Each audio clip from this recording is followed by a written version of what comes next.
Hola, sean bienvenidos y bienvenidas a esta clase de mecánica de fluidos. En esta ocasión vamos a revisar el concepto de flotabilidad y vamos a ver por qué los cuerpos cuando se sumergen en un líquido pareciera que son más livianos o flotan incluso.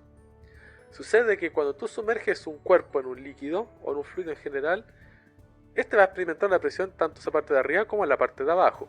Pero la presión arriba es ligeramente menor que la de abajo debido a la diferencia de altura. Esto hace que cuando se sumerge un cuerpo en un líquido, este va a experimentar una fuerza de empuje dirigida hacia arriba que va a ser igual al peso del líquido desplazado por el volumen.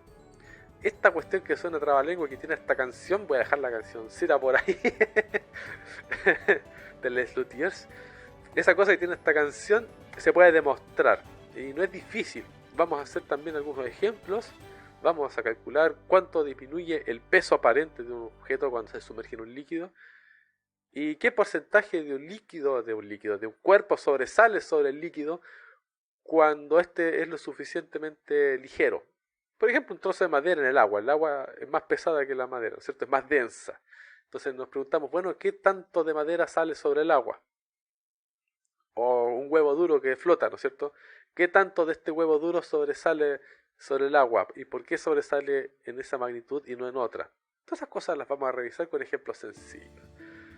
Y eso, si este video te ayuda a entender estas materias y hace que la vida te sea un poco más fácil, puedes dejar un like y una compartida y todas esas cosas circunvirúmbicas del YouTube.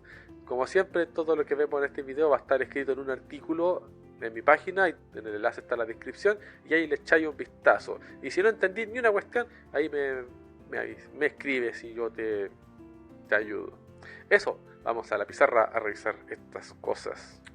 Cuando pensamos en flotabilidad, lo primero que nos imaginamos es un cuerpo siendo sumergido en un fluido, ¿cierto?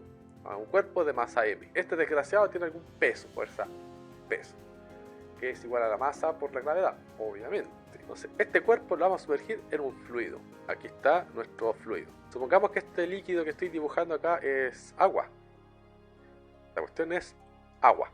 Y vamos a sumergir este cuerpo en esta agua. Entonces, lo que va a pasar es que dentro del agua ya no va a experimentar la misma fuerza de peso. El peso que experimenta dentro del fluido es menor al que... ¡Ay, me equivoqué de cosa!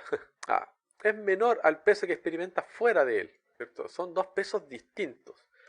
Pareciera que este peso dentro del fluido, lo vamos a llamar fuerza-peso en el fluido, es menor que la fuerza-peso fuera del fluido. O sea, el peso, ¿no es cierto? Fuerza-peso. ¿Por qué ocurre esta cosa? ¿Por qué dentro del líquido pareciera que este pesa menos? En cambio aquí fuera pesa más. Cuando tú te metes en la piscina a nadar, te das cuenta de que acá tú flotas. Es como si pesaras muy poquito. En cambio en tierra firme pesas más y cuesta saltar y todo el tema. Bueno, todas estas cosas vienen explicadas por un concepto que vamos a revisar, que es la fuerza empuje. ¿Cómo entendemos este concepto de fuerza empuje? Para explicar la fuerza empuje voy a hacer un dibujo un poco más bonito que el que venía haciendo recién porque está terrible feo. Ahora sí voy a dibujar más ordenado. Para entender el concepto de fuerza empuje, imagínate que tienes un líquido. Pongamos aquí agua. Voy a poner aquí la densidad del agua. Y dentro de esta agua voy a meter un cilindro. Un cilindro porque es más sencillo de estudiar. Lo vamos a dibujar bien decente. Ahí está mi cilindro. Entonces, este cilindro tiene una cara aquí de área A y es la misma cara abajo, es un cilindro recto. Sucede que estas caras están a distintas profundidades, vamos a llamarle H1 a esta y H2 a esta. Entonces, esta cara de arriba experimenta una presión 1 que es igual a ρ GH1, y la cara de abajo experimenta una presión 2, ρ GH2. Pero nosotros sabemos que la presión y la fuerza están relacionadas, sabemos que la presión es lo mismo que una fuerza sobre un área. Entonces, por esto mismo, esta presión va a ser igual a una fuerza, llamémosle fuerza 1 sobre área 1. Y la presión de abajo va a ser igual fuerza 2 sobre área 2. Pero área 1 y área 2 es la misma área, ¿no es cierto? Las consideré iguales. Así que podemos olvidarnos de esto. Esto significa que cada parte va a experimentar una fuerza distinta. Pongamos aquí fuerza 1 es igual a ρ GH1 por el área. Y la fuerza 2 va a ser igual a ρ GH2 por el área. Pero aquí hay una diferencia de fuerzas, porque mientras más profundo esté, más grande es la presión, como ya lo sabemos. Entonces va a existir una fuerza total, o que vamos a llamar fuerza empuje, igual a la fuerza más grande menos la fuerza más pequeña. Esto significa que vamos a tener esta cosa, la voy a copiar, menos esta otra fuerza. Vamos a copiar aquí. Y si calculamos esa fuerza que llamamos fuerza empuje, nos vamos a dar cuenta de que hay factores comunes, el ρ y el g. El h con el a lo vamos a dejar aparte, porque nos conviene dejarlo aparte. Entonces tenemos ρg, la diferencia de altura, h2 menos h1, y el área. Esta cosa de acá es una diferencia de altura. Esto de acá es un área. Sucede que el volumen de este cilindro, el volumen de esa cosa, es justamente el área por la diferencia de la altura. Así que podemos expresar todo esto como ρ(EB). Este es el volumen del cilindro, del objeto sumergido. Y esta ρ es la densidad del líquido. Esto lo podemos interpretar de la siguiente manera. Cuando tú multiplicas una densidad por un volumen, lo que obtienes es masa. Pero es la densidad del líquido que ocuparía el volumen que desplazó el objeto. Por eso decimos que esta cosa es igual a una masa del líquido desalojado por la gravedad. Y esto es la fuerza-peso, el peso del líquido desplazado. ¿Desplazado por quién? Por el cuerpo que ha sido sumergido. Este cuerpo, cuando es sumergido en el líquido, desplaza el líquido porque tiene que ocupar el espacio que el líquido ocupaba antes. Cuando tú te sumerges en la tina, y suponiendo que tu tina está llena de agua hasta el tope, la tina va a derramar líquido. Entonces el peso de ese líquido derramado va a ser igual a la fuerza empuje que vas a experimentar por el hecho de estar sumergido en el agua. Esto es lo que experimentó Arquímedes cuando le pidieron que midiera la densidad, ¿no es cierto?, de una corona que no sabía si estaba hecha de oro y todo el tema. Ahí está la corona, ni se me entiende, bueno, no importa. Y no sabía cómo resolver el problema y su esposa le dijo, pero ¿por qué no te relajas en la tina? Y el tipo se metió a la tina y derramó agüita y salió desnudo gritando por la calle, ¡Eureka, eureka! Lo encontré, porque el desgraciado se dio cuenta que el peso del líquido desalojado era igual a la fuerza de empuje, y con eso podía relacionar las densidades y calcular la densidad de la corona y decir, ¡ah, rayos! Así que la corona no estaba completamente hecha de oro y se está cagando al rey. Bueno, es la misma cuestión, vamos a revisar eso también en detalle. Pero en concreto, todo cuerpo sumergido en un líquido va a sentir una fuerza de empuje. Esa fuerza de empuje va a ser igual al peso del líquido desalojado. ¿Cuál es el peso del líquido desalojado? La densidad del líquido por la gravedad por el volumen del objeto sumergido. Entonces vamos a copiar esa cuestión aquí. Esta es la fórmula, ya está. Es muy sencillo. Voy a quitarle todas estas historias que están aquí y lo vamos a dejar ahí ordenadito. Esta es la fuerza de empuje. Entonces tenemos la fórmula y ya la entendemos. Es bastante sencillo. Pero estas cosas no se terminan de entender del todo bien si no se hace un ejemplo más concreto, ¿cierto? Veamos un ejemplo donde podemos aplicar esta idea que acabamos de revisar. Supongamos que tenemos una roca. Esta roca pesa 70 kilogramos, ¿cierto? De 70 kilogramos. Y su volumen, pongámosle unos 3 por 10 elevado a 4 centímetros cúbicos. Una roca decente de 70 kilogramos. Y esta cosa está sumergida en un lago. Entonces, ¿qué vamos a hacer con esta cuestión? Vamos a hacer lo siguiente. Calcular la fuerza necesaria para levantarla.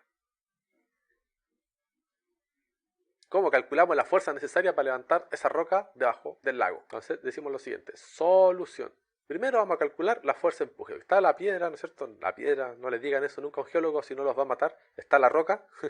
Está la roca en el fondo del lago. Aquí está la roca. Esta roca tiene una masa, ¿no es cierto? Su masa, vamos a poner aquí masa roca. Eso era de 70 kilogramos. 70 kilogramos. Perfecto, ya, son 70 kilogramos. Está sumergida en un lago, así que tenemos agua aquí. Agua de lago. Vamos a ponerle la densidad del agua, vamos a ponerle 1000 kilogramos sobre metro cúbico. La típica densidad del agua. Si la busca en internet va a encontrar algo parecido. Entonces vamos a poner aquí densidad del agua, bueno, 1000 kilogramos sobre metro cúbico. La densidad del agua puede variar según la temperatura, pero por convención se acepta que es 1000 y ya con eso nos vamos contentos para la casa. Entonces, lo que queremos hacer... nos falta el volumen de la roca. Aquí está el volumen, 3 por 10 elevado a 4 centímetros cúbicos. Entonces, volumen roca, 3 por 10 elevado a 4 centímetros. Entonces, lo que queremos calcular es qué fuerza necesito para levantarla. O sea, aquí la quiero levantar, le quiero aplicar una fuerza y le quiero elevar. Nosotros sabemos que para poder levantarla tenemos que superar el peso de la roca. Pero aquí, en este contexto, hay dos fuerzas que están actuando. Está la fuerza peso, que es la que tenemos que superar, y la fuerza empuje, que nos va a ayudar, así, va a hacer que la roca sea algo más ligera. Así que vamos a calcular primero esa fuerza de empuje. Tenemos que la fuerza empuje la tenemos acá arriba, la hemos calculado, ¿cierto? La densidad del líquido por la gravedad por el volumen del objeto. Entonces ponemos aquí, vamos a copiar la fórmula. Densidad del líquido, que sería el agua, H2O, por la gravedad por el volumen del objeto, de la roca. Recordemos que la roca, para entrar en el líquido, ha tenido que desplazar el agua, ¿no es cierto? Entonces eso nos va a dar la fuerza empuje. Entonces la densidad del agua es 1000, ponemos las unidades, kilogramos sobre metro cúbico. La gravedad es 9,8 metros sobre segundo cuadrado, y el volumen de la roca es 3 por 10 a 4 centímetros. Aquí centímetros cúbicos, eso está ahí sí. Ponemos por 3 por 10 elevado a 4 centímetros cúbicos. Ahora, para poder ejecutar los cálculos acá, tenemos que asegurarnos de que todas estas cosas estén en las mismas unidades, si no, no funciona. Ponemos los 1000 kilogramos sobre metro cúbico por 9,8 metros sobre segundo cuadrado por 3 por 10 elevado a 4. Este centímetro lo podemos escribir así, 1 sobre 100 metros. Y todo esto está elevado a 3. Y ahí ya hemos hecho la conversión de unidades. Esto lo podemos simplificar sin problemas. Tenemos 1000 es lo mismo que 10 elevado a 3 por 9,8 por 3 por 10 elevado a 4. Este 100 es 10 al cuadrado, pero está al cubo, así que esto nos queda un 10 elevado a 6. Y colocamos estas unidades. Los voy a copiar. Hay que tener cuidado con las unidades. Y esta de acá es metros cúbicos. Entonces lo primero que va a notar que esta unidad se mata con esta, que tenemos kilogramos por metro sobre segundo cuadrado. Nosotros ya sabemos que eso es newton. Así que tenemos todos estos newton. Esta cuestión está en newton. Entonces tenemos que ver las potencias, ¿no es cierto? Tenemos un 4 y un 3 son 7. Le quitamos 6, ¿cierto? Y queda 10 nada más. Misma base, se suman los exponentes. Entonces tenemos 9,8 por 10 elevado a 3 y 4 arriba son 7, dividido 10 elevado a 6 newton. Y me faltó el 3 que está acá. Ahí está. Entonces tenemos que, simplificando estas cosas, te va a quedar 3 por 9,8 por 10 newton. Y eso ya lo tiras a la calculadora y ves cuánto te da. Si multiplicas 3 por 9,8, esa cuestión te da 29,4. Pero con el 10 te da 294 newton. Ahí tienes la fuerza empuje. Tienes que tu fuerza empuje es de 294 newton. No es difícil, está muy bien. Ahora vamos a calcular la fuerza peso. La fuerza peso no es otra cosa que masa por gravedad. Y nosotros ya sabemos que este desgraciado pesa 70 kilogramos y la gravedad es 9,8 metros sobre segundo cuadrado. Entonces multiplica el 70 por 9,8 y vas a obtener el peso. Eso te va a dar 686 newton. Y lo tiras a la calculadora.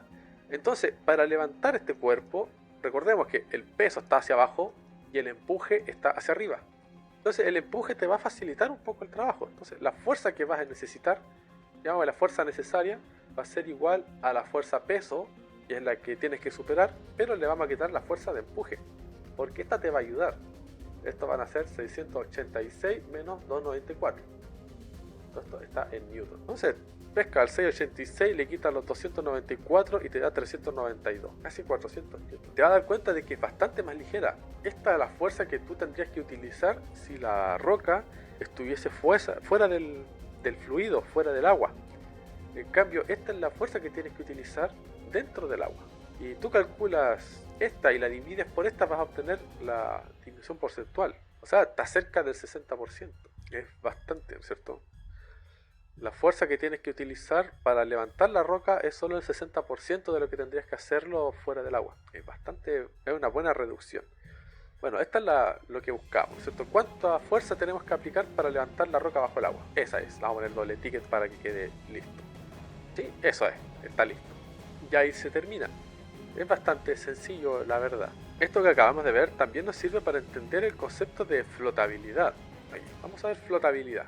Ya hemos visto que cuando sumergimos un objeto en un líquido, este pesa menos. Pero a veces va a ocurrir que la fuerza de empuje va a ser tal que va a superar al peso y por lo tanto este cuerpo va a elevarse, ¿no es cierto? Va a flotar hasta salir hasta una cierta altura. Esto es lo que denominamos flotabilidad. Ahora, ¿qué determina la flotabilidad de los cuerpos? Eso viene dado por la relación entre las densidades. Sucede que este cuerpo tiene una densidad, llamamos densidad del cuerpo, y este fluido también tiene una densidad, la densidad del fluido. Y la razón entre esas densidades nos va a permitir entender qué tanto del cuerpo va a salir sobre el líquido. Ahora, ¿cómo entendemos eso? La respuesta es bastante sencilla. Cuando un cuerpo está sumergido, ¿no es cierto?, hasta cierto punto, porque está flotando, vamos a ver que la fuerza de empuje de la parte sumergida se va a equiparar con el peso. Así que vamos a tener esto. La fuerza empuje va a ser igual a la fuerza peso. Pero la fuerza de empuje es lo mismo que el peso del líquido desalojado. O sea, es la densidad por la gravedad por el volumen sumergido. Y el peso va a ser igual a masa por la gravedad. Pero la masa la podemos separar en dos partes, como la densidad del objeto por el volumen total del objeto. Esta densidad es la densidad del líquido, por si acaso, o del fluido. Vamos a ponerle una F. Así, la densidad del fluido. Entonces, a partir de esto tenemos la densidad del fluido por la gravedad por el volumen sumergido del objeto, ¿cierto? Esa parte que pinté blanco ahí es igual a la densidad del objeto completo, por el volumen total del objeto por la gravedad. Aquí podemos simplificar las gravedades. A partir de esto podemos despejar lo siguiente. Voy a copiar esto, voy a copiar aquí. Voy a matar las gravedades porque las maté, ¿no es cierto? Y voy a volverlo a copiar para hacer el álgebra. Entonces esto de aquí implica eso. Y esto es lo mismo que lo siguiente. Voy a tomar el volumen total y lo voy a pasar dividiendo por el otro lado. Y densidad del fluido lo paso dividiendo para acá. Entonces bajo este igual, hago el trabajo de artesanía y le pongo la cosa de división. Tenemos eso. Ahora esto lo voy a poner acá, así. Fíjate en lo siguiente. Esto que está acá arriba es el volumen sumergido solamente. Y este es el volumen total. Quiere decir que esta cosa es un porcentaje de la parte sumergida. O sea, esta división te va a dar qué porcentaje del cuerpo está sumergido, que es lo mismo que el cociente entre las densidades. Entonces a partir de esto tú puedes decir lo siguiente: porcentaje del cuerpo sumergido, esta cosa es igual a la densidad del objeto del cuerpo dividido la densidad del fluido. Y también puedes calcular el porcentaje del cuerpo que sobresale, que no va a ser otra cosa que 1 menos en la capa, o sea, 1 menos la densidad del objeto dividido la densidad del fluido. Con estas dos fórmulas ya puedes trabajar la primera, que tanto sobresale, esta que tanto está sumergido y que tanto está por arriba, ¿no es cierto? Es bastante sencillo, pero esto se entiende mucho mejor con un ejemplito. Ejemplo, un modelo sencillo sobre los continentes supone lo siguiente. Supone que un continente es un bloque sólido. Un continente es un bloque de roca sólida. Densidad, aquí vamos a poner densidad de continente igual a 2800 kilogramos sobre metro cúbico. Este es un modelo sencillo, ¿cierto? Pero nos sirve para el ejemplo. Y supone que el manto donde flota el continente tiene densidad del manto igual a 3300 kilogramos sobre metro cúbico. Sucede que la Tierra está formada por capas, ¿no es cierto? La masa externa es la corteza, donde están los continentes y todas esas cosas. Luego en el medio sigue el manto, que es una cosa líquida donde flota la corteza y los continentes y todas esas cosas. Y acá en el interior está el núcleo. Entonces el modelo sencillo dice: los continentes son un bloque de roca sólida de esta densidad que flota en el manto de esta densidad. Entonces, si el espesor medio de un continente es, digamos, de 35 kilómetros, pregunta: ¿qué altura sobresale sobre el manto? Esa es la pregunta que vamos a contestar. ¿Qué parte del continente va a pasar por sobre el manto? Y la respuesta en realidad no es difícil, solución, es bastante sencilla. Simplemente tenemos que ir a lo que hemos hecho acá. Porcentaje del cuerpo que sobresale. Y esta cosa me la voy a copiar, porque ¿para qué lo voy a hacer de nuevo si lo tengo ahí hecho, ¿no es cierto? Me la copio y me la llevo. Entonces, el porcentaje del cuerpo que sobresale sobre el manto es igual a la densidad del objeto sobre la densidad del fluido. El objeto es la roca, así que pongo 1, o el continente. Continente y la densidad del manto. El manto es el fluido. Entonces, esto va a ser 1 menos la densidad del continente, que eran 2800, la densidad del manto, que eran 3300. Mato un par de cero, me queda 1 menos 28 dividido 33. Y si calculo esa cuestión, me va a dar aproximadamente un 15%. O sea, me va a dar 0,15 y así al infinito. Eso es aproximadamente 15%. Eso significa que el 15% de la altura de esta cuestión va a sobresalir. Y esta cosa tiene una altura promedio de 35 kilómetros. Lo tengo acá, 35 kilómetros. Entonces, esto implica que en promedio el continente sobresale sobre el manto en una altura de 35 kilómetros por un 15%. Entonces pesca el 35, lo multiplicas por 15 y lo divides por 100. Y eso te da aproximadamente igual, 5,25. Y esa es la altura que sobresale sobre el manto. O sea, está el manto aquí, líquido, está el continente. Ahí está el continente. Y aquí está la altura que sobresale, en promedio. Y así se hace, es bastante sencillo. Vamos a dejar este video hasta aquí por ahora. Adiós.